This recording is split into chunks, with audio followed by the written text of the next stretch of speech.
Hello दोस्तों, तो कैसे हो आप सब लोग। उम्मीद करता हूँ एकदम बढ़िया होंगे। दोस्तों, आज का एडवोकेट अंजलि अवस्थी का सीरियल बहुत ही इंटरेस्टिंग होने वाला है।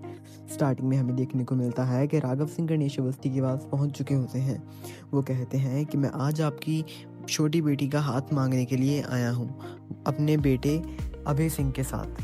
तभी वहाँ पर पद्मा आती है और वो कहती है कि मुझे आपसे उम्मीद है कि आप ना नहीं करोगे। निवेदिता कहती है कि हमने 20 तारीख पक्की कर दी है। अभय सिंह कहता है बारात तो लेकर हम इस बस्ती में आएंगे। तभी अंजलि आ जाती है। वो कहती है कि इस जली हुई और टूटी बस्ती में अंजलि सबको यह कहती है कि एक वक्त की इन लोगों को रोटी नहीं मिल रही और बाहर ठंड पड़ रही है। हर रात बाहर गुजार रहे हैं ये। यहाँ पर अमीर लोगों की बारात आएगी और मैं दुल्हन बनूंगी। राघव सिंह कहता है कि अंजलि ऐसा नहीं होगा, मैं पैसे लेकर आऊँगा और इस बस्ती को फिर से बनाऊँगा। अभय सिंह कहता है कि सब लोगों के सिर पर छत होगी, फिर मैं बारात लेकर आऊँगा, मैं खुद आपके पास आकर खड़ा हो जाऊँगा। अंजलि कहती है कि एक बार तुम इनके सिर पर छत कर दो और सबको बस्ती को खरीद डालो, फिर मैं तुम्हारे साथ खुद आकर खड़ी हो जाऊँगी। ऐसे भी अब बचा ही है क्या। राघव सिंह कहते हैं कि ऐसा मत कहो अंजलि। अभय कहता है कि मैं तुझसे बहुत प्यार करता हूँ। हम देखते हैं कि अंजलि देखती है कि घर के बाहर छुपकर बहुत सारे लोग खड़े होते हैं और उनके बीच छुपकर कली सारी बातें सुन रही होती है।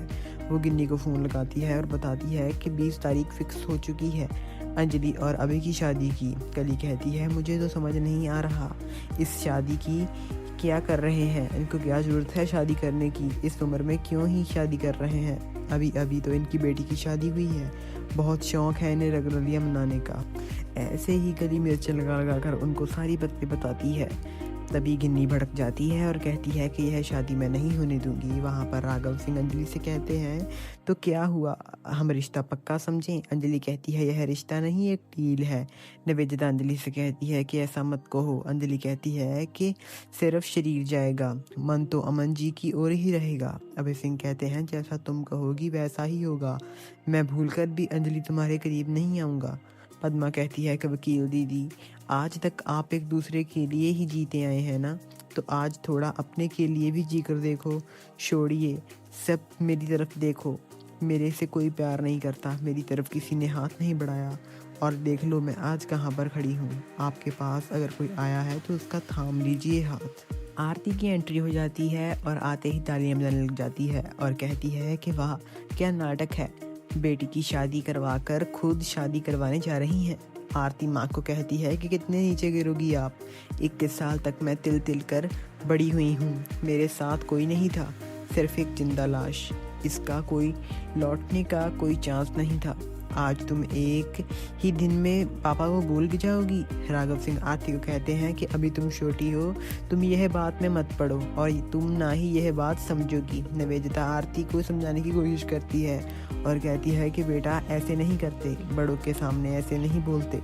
अभय सिंह कहता है कि शादी तो होकर ही रहोगी, तुम हमारी बेटी बनोगी। तभी आरती बहुत ज़्यादा भड़क जाती है और कहती है कि आप होते कौन हैं मुझे ये सब कहने वाले, मैं अमन सिंह की बेटी हूँ और किसी और की नहीं बेटी बनूंगी और उनकी जगह कोई और नहीं ले सकता। तभी सारा राजपूत खानदान वहाँ से चले जाता है। बाद में पद्मा अंजलि के पास आ जाती है, वह दोनों अपने दिल की बातें करती हैं। पद्मा कहती है वकील दीदी ना मत रोइए। अंजलि कहती है कि पद्मा अमन सिंह को भूल नहीं सकती और इन्हें मना भी नहीं कर सकती बस्ती वालों के लिए। अंजलि कहती है कि मुझे यह सब करना होगा। अंजलि गले लगकर रोने लग जाती है। आगे हम देखते हैं जैसे गिन्नी की जिंदगी में बदलाव आ गया हो। दामोदर गिन्नी के पास आता है और पूछता है कि क्या हुआ। गिन्नी उन्हें बताती है कि 22 तारीख को अभय सिंह की शादी है अंजलि के साथ। गिन्नी कहती है कि मैं इसलिए तकलीफ में हूँ, अगर अभय और अंजलि की शादी हो गई तो फिर अंजलि का गृह प्रवेश हो जाएगा उस घर में जहाँ कभी मेरा हुआ था। गिन्नी रोने लग जाती है। वह कहती है कि मेरा बेडरूम अब उसका बेडरूम हो जाएगा जहाँ पर अभय ने कभी मुझे टच तक नहीं किया। इस कमरे में बिस्तर पर रात रात भर रोती रहती थी, अब वहाँ पर यह दोनों रंगलियाँ मिलाएंगे। दामोदर रिवॉल्वर निकालता है और उनको मारने का इशारा करता है।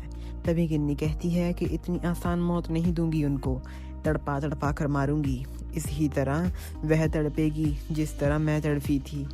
उन्हें भी खुशी नहीं मिलेगी जो मुझे नहीं मिली थी। मैं छोड़ूंगी नहीं, मैं रातों की नींद इनकी उड़ा दूंगी। गिन्नी कहती है कि मैंने भी 20 तारीख को ही शादी करनी है दामोदर मजूमदार तुमसे।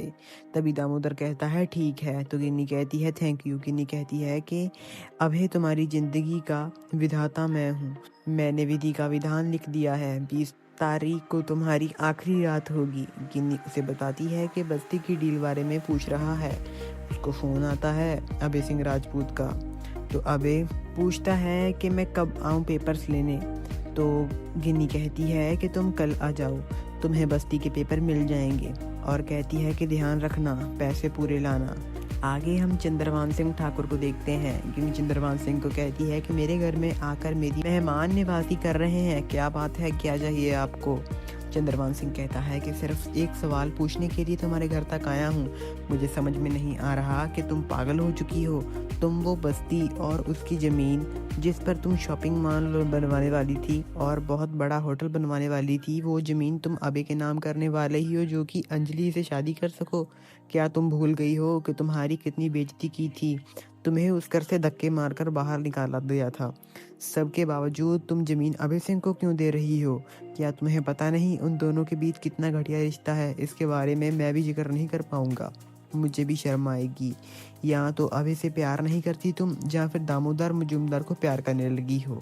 यहीं पर दोस्तों इस इंटरेस्टिंग से एपिसोड का एंड हो जाता है। दोस्तों अगर वीडियो अच्छी लगी है तो वीडियो को लाइक कर देना, चैनल को सब्सक्राइब कर देना। मिलते हैं आपको ऐसी नई वीडियो के साथ, तब तक के लिए बाय।